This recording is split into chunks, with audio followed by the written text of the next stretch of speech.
सहारनपुर में दिन दहाड़े 7 लाख की लूट। चोकर व्यापारी से दिन दहाड़े हुई लूट। हथियार के बल पर 3 लोगों द्वारा की गई लूट। गोदाम पर काम कर रही लेबर को बंद कर की गई लूट। ट्रांसपोर्ट नगर पुलिस चौकी से 10 कदम की दूरी पर बेखौफ हुए बदमाशों ने की लूट। दिन दहाड़े व्यापारी से 7 लाख की लूट के बाद फैली सनसनी। पुलिस अधिकारी जांच के लिए मौके पर पहुंचे। थाना जनकपुरी क्षेत्र का है मामला। देखिए, आज सुबह 11:30 बजे सूचना आई है कि संजीव ट्रेडर नाम की एक चोकर की बेचने की दुकान है, जिस पर 3 लोग आए थे। उन्होंने तमंचा दिखा के यहाँ पर सोफे पे इनके पास में लगभग 7 लाख रुपए रखे हुए थे, उसको ये लेके गए हैं। उसमें हमारी टीमें लगी हुई हैं, अलग अलग टीमें लगी हुई हैं। कुछ लीड्स हमको मिली हैं और उनके अनुसार जल्दी घटना का जो है अनावरण किया जाएगा। इस घटना में सख्त से सख्त कार्रवाई की जाएगी और सभी टीमों को मेरे द्वारा निर्देशित किया गया है कि इसका शीघ्र अनावरण कर जो अपराधी हैं उनको उनके अंजाम तक पहुंचाएं। तो चौकी से किन कभी दूर हुए जो पुलिस की कोई लापरवाही थी चौकी? देखिए, इसमें ये जो दुकान है जनरली इस तरह की घटना कोई फाइनेंशियल इंस्टीट्यूशन या बैंक वगैरह के आसपास होती है, पर ये दुकान चोकर की दुकान है, तो इसमें सभी तरह के एंगल्स देखे जा रहे हैं कि कहीं कोई मुखबिरी तो नहीं है, उसको भी देखा जा रहा है। एट द सेम टाइम क्योंकि ये दुकान ऐसी जगह पे जो नॉर्मल जगह पे नहीं होती है, तो इसमें ये लगता है कि कहीं ना कहीं मुखबिरी की गई है और उसमें उन एंगलों को देखा जा रहा है, कुछ लीड्स भी मिली हैं और आगे उसमें कार्रवाई की जा रही है। बदायूं के बिलसी थाना क्षेत्र में स्थित ब्रह्मदेव महाराज देव स्थान पर शरारती तत्वों ने की तोड़फोड़। शिवलिंगों को इधर उधर फेंका, फर्श को तोड़ा गया। जानकारी के मुताबिक पूरा मुजरिया तिराहे के निकट बाबा ब्रह्मदेव महाराज के देव स्थान पर परिसर में स्थित असामाजिक तत्वों द्वारा शिवलिंगों की तोड़फोड़ की गई, साथ ही फर्श को नुकसान पहुंचाया गया।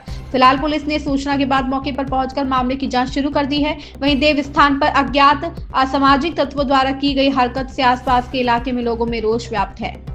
ऐसा है, किसी असामाजिक तत्व द्वारा ये कृत्य यहाँ किया गया है और अभी हमारे इंस्पेक्टर साहब मनोज कुमार सिंह जी और उनका स्टाफ सभी लोग यहाँ तत्काल आ गए हैं और उन्होंने हमें ये आश्वासन दिया है कि जो भी असामाजिक तत्व हैं उनके खिलाफ इतनी कड़ी कार्रवाई की जाएगी कि जो आने वाले टाइम में कहीं भी किसी धार्मिक स्थल को नुकसान पहुंचाने का कभी कोई प्रयास नहीं करेंगे। दीवानी में पति से भत्ते के मामले में तारीख करने आई महिला और उसके भाई पर महिला के पति और उसके वकील साथियों पर मारपीट का आरोप। भारतीय किसान यूनियन भानु के प्रदेश अध्यक्ष युवा आए थे अपनी चचेरी बहन के साथ दीवानी कोर्ट। प्रदेश अध्यक्ष युवा पवन समाधिया का फटा माथा, खून से सने कपड़े। महिला का आरोप, हर बार तारीख पर आने पर पति और उसके साथी करते हैं मारपीट। आखिर कैसे इतने लोग हथियार लेकर पहुंचे कोर्ट? महिला, मेरे साथ 7 भाइयों के साथ भी की गई है मारपीट, महिला ने कहा। घटना की सूचना जानकारी मिलते ही कई थानों के फोर्स के साथ पुलिस कमिश्नर भी पहुंचे दीवानी कोर्ट। दीवानी कोर्ट को छावनी में किया गया तब्दील। अगर आरोपियों पर नहीं हुई सख्त कार्रवाई तो थाने के बाहर की शुरू करूंगा अनिश्चितकालीन धरना। क्या पूरा मामला हुआ था? मैं 17 तारीख को तारीख करने आई हुई थी। पहले उन्होंने, मैं और मेरे पापा आए हुए थे, मेरी 125 की डेट थी, उसमें खर्चे का मामला था, तो उसने मेरे साथ वहाँ मारपीट की। वहाँ खर्चा नहीं दिया। जज मैडम ने कहा कि यहाँ झगड़ा ना करो और अपना केस चल रहा है, महिला है उसे तो देना पड़ेगा खर्चा, कि मैं कोई खर्चा नहीं दूंगा, ये मुझसे ज्यादा कमाती है, ये वो है। वो मेरे साथ हर डेट पे मारपीट करता है। निकलते ही मेरे वकीलों के साथ मारपीट की उसने।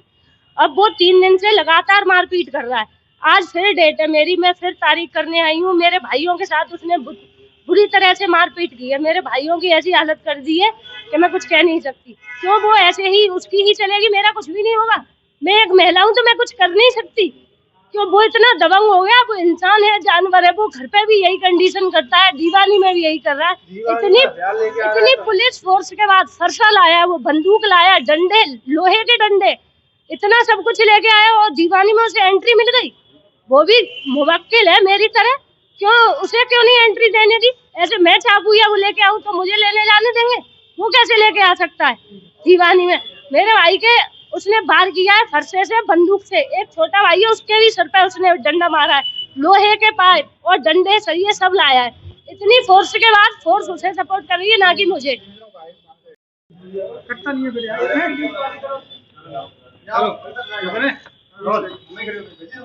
पवन भाई, क्या मामला है? कैसे चोट लगी है? ऐसा मेरे चाचा की बेटी है, जिसका एक विकास पचौरी दयालबाग निवासी से दहेज का मुकदमा चल रहा है।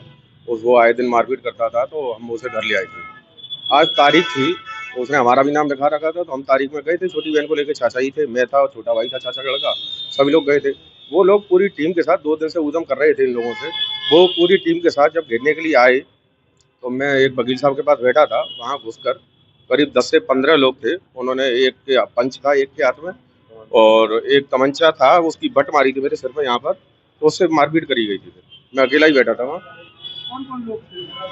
एक विकास पचौरी था, अमित पचौरी, और वो अमित बघेल, ऋषि चौहान, और एक पवन नाम का, और अज्ञात भी थे। 10-15 लोग थे करीब।